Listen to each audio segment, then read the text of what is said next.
August 13th and 14th, Sunday and Monday, the sun is in Leo and the moon is in Taurus. Look, 90 degrees.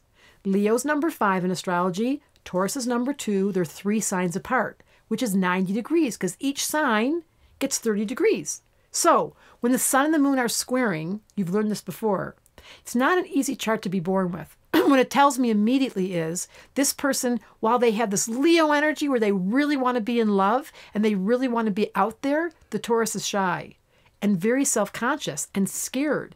Leo is like, be generous, give them everything. Buy gifts for people. Taurus is like, be conservative. That's way too much giving. What are you thinking? So inside this person, if they're born with this, there's an internal dialogue of struggle. Now, some of you have this. This is a therapist in me. I'm a psychotherapist of almost 35 years and an astrologer of 40 years. Yes, I'm older than I look. This was what I discovered in therapy. Some of you come with conflicts. This is a perfect example. Someone would come to see me and they'd say, you know, I'm shy. Because believe it or not, write this down, Leo is the shyest sign in the zodiac. No one ever tells them that. Why are they shy? Because they have a role to play when they're all dressed up in their little outfit. But when you take off the makeup, they don't look the way they're supposed to look. In fact, whose birthday was it? August 13th and 14th? Steve Martin. I was just telling the story. I was in an elevator in New York when I saw Steve Martin, and he looked so weird. And I got out of the elevator. I wanted to say to him, you look just like someone, Steve Martin. And we got out of the elevator, and someone said, that was Steve Martin. But this is Leo.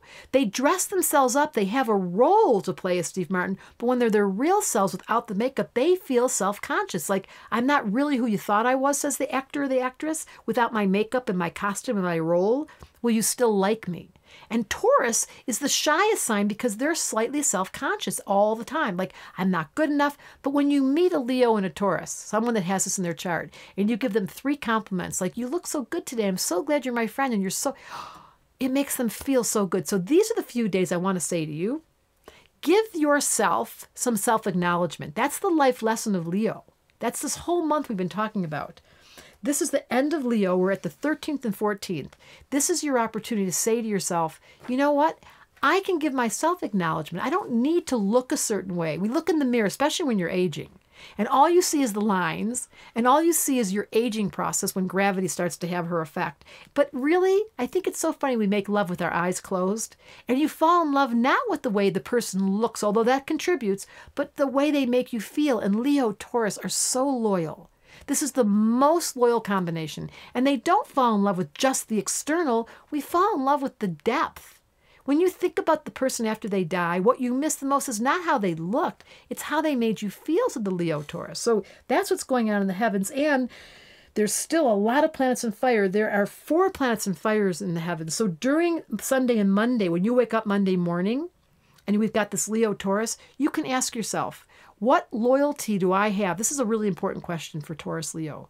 Is there anyone in my world that I'm excessively loyal to because I can't let go? Leos have a tendency to keep themselves in relationships, especially with Taurus, where they know it's over, but they just can't end it. And they keep staying in there. So if you want to take advantage, especially with the Mercury retrograde, don't throw anything at me. Especially during this moment, to ask yourself, what relationships am I holding on to just because I don't have the faith, Leo, and Taurus, the safety, security, to actually believe that I can be alone and leave space for something new. Because the biggest, hardest thing in this life, said Moon in Taurus, is to know when to let go. All attachment creates suffering. All suffering comes from attachment. Well, good luck with letting go. But that is the flavor of these 2 days. And August 13th and 14th, Astrology Answers told me to tell you, you really want to look at loyalty and self-love and whether or not you're able to have fun, because we never want to leave out the Leo fun factor.